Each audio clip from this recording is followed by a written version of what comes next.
Okay, everyone, welcome back. So today's video is on several problems I've had just in general with owning a Honda that when I went online and I was looking around, it seemed like a lot of people were having these problems. Some people knew about them, other people didn't. So one is that sometimes the system undercharges. And I've seen where people have gotten their alternators replaced or their batteries replaced. Still doesn't help the situation. And sometimes that's not even the case. You don't even need to go through all that. And I'm going to show you why. I've had the problem, but it's gone away. And another problem I have, which when installing a front strut bar, was this. The cap filler for my automatic transmission fluid. I saw it just lying outside, right on top of the transmission. So if you check, you may even find yours just sitting there on top of your transmission, completely out. What I suspect is happening is after a few years, so on and so forth, this thing is just loosening up, and then pressure is just causing it to pop out. So what I want to do is take a few measurements. So I'm going to put you guys down for a second. A nice spot for this. Okay, so that way you can see this. So we measure right here. Get the most accurate reading as possible. 3/4. And that is on the top one.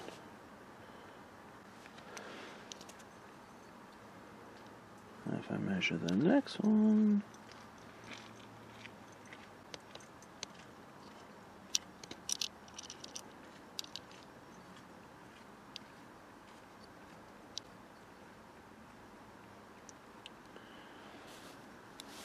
you guys can see that 49.64. And then the very top back to 3/4. So you guys can see that,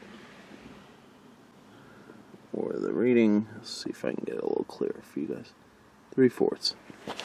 Now I already have the new one installed. Let's go take a look at that one. First, we'll start the car. Actually, well, we'll wait to do that. Don't do what I was about to. Start the car without the plug-in.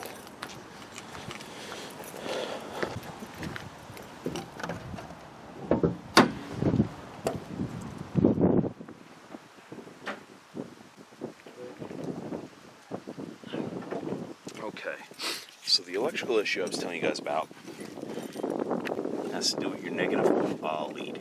So this right here is a sensor that is measuring your charging system, your voltage, and if it believes it needs to charge the battery, it sends a signal to the alternator to charge more, and if it doesn't, it tells the alternator not to charge as much, and you'll see voltages as low as 12.2 I've seen, and it's supposed to save on gas from what I was told, but I think it's crap.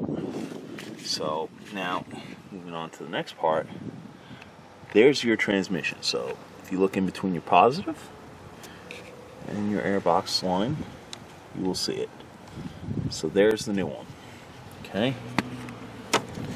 In its spot, just like it should be. And, as you can tell, pain in the ass to get out. Ugh. Now let's see why.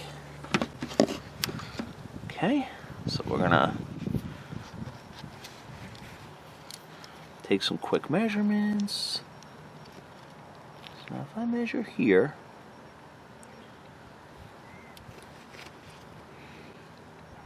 I get, bring you guys up.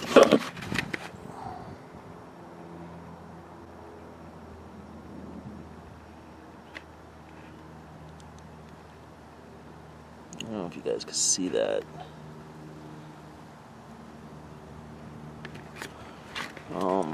Hang on. Let's see. Come on, autofocus. All right, 4964. That's for the top part. Okay. Go to the next part. 4964 as well. Go to the last part.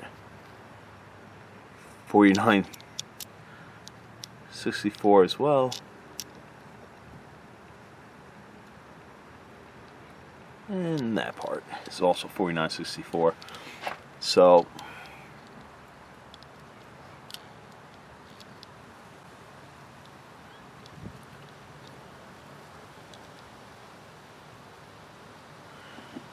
and that one bottom part, the very, very bottom, it's 2532. So now you'll also see a difference in just how much more pronounced those ridges are.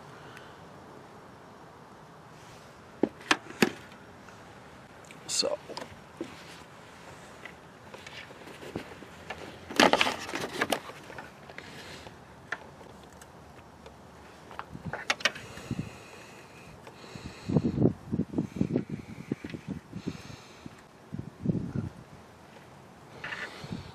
yep.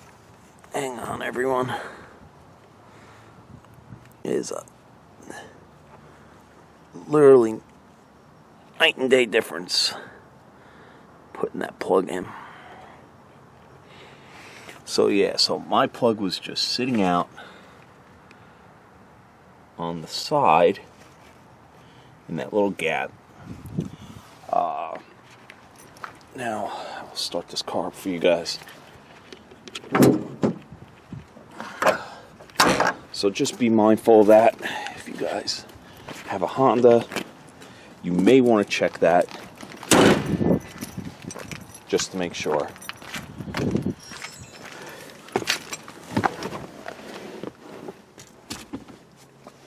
Now,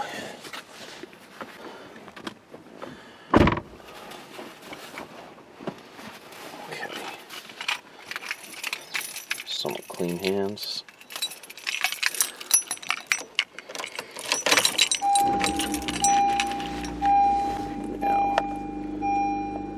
Like I said, right now,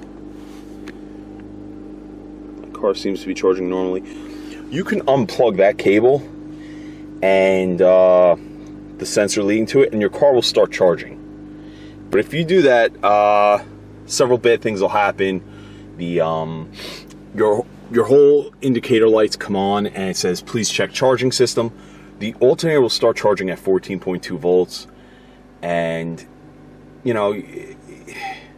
It doesn't seem to affect performance. Like, you can plug it back in, it'll still say check charging system till you turn the car off and then back on. But and once you do that though, it goes back down to not charging. For me, what worked was cleaning the terminal ring really good. And I don't even have a lot of miles on this car. I only have 45,253. The car's only 5 years old. I suspect that Honda might not even know about these problems, and there's just not enough people reporting it for it to be something, you know, that they're going to be aware of and look at. But obviously this video is being made for you guys to just check that, and if you find it, the solution unfortunately is replacing that cap. And for the battery terminal sensor, you could try either replacing it. I was told it's about an $80 part. Okay, everyone, welcome back. As I was explaining in the other part of the video, right now, I was telling you how the voltage was stable before. I went outside, cleaned a few things, disconnected the battery from it because I wanted to hook up another wire to the stereo. And in that short disconnect, it's probably just the contactor has to be cleaned again, but that sensor I was explaining to you before, and what it does by regulating the voltage to save on fuel. So right now it's saying that, oh, the battery is a full charge, so therefore I'm going to undercharge. And if a mechanic doesn't know any better about that sensor, they're going to think that you have a bad alternator, and to no fault of their own, they would change out the alternator. But what happens when I put on the headlights? Well, that sensor sees a load on the system and allows the alternator to run at its full potential to handle for the load of something as simple as the headlights. So, like I said, it's one little sensor. I will show you which one that is causing all this trouble.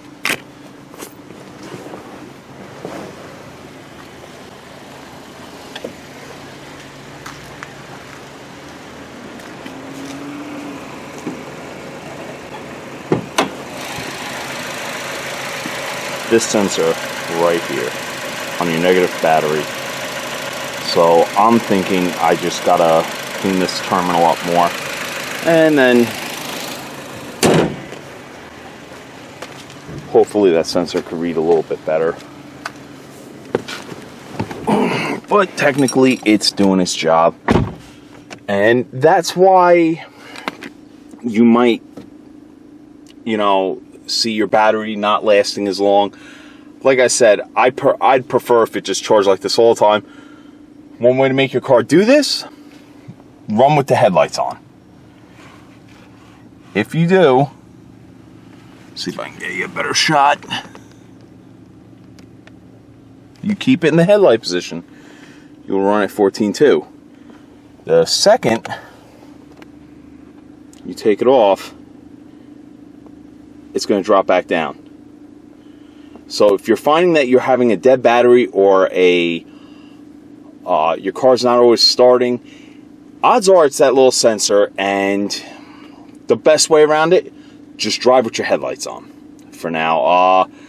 Like I said, I cleaned mine off. It seemed to work better for a while. I'm going to try it again. I'll let you guys know if it works.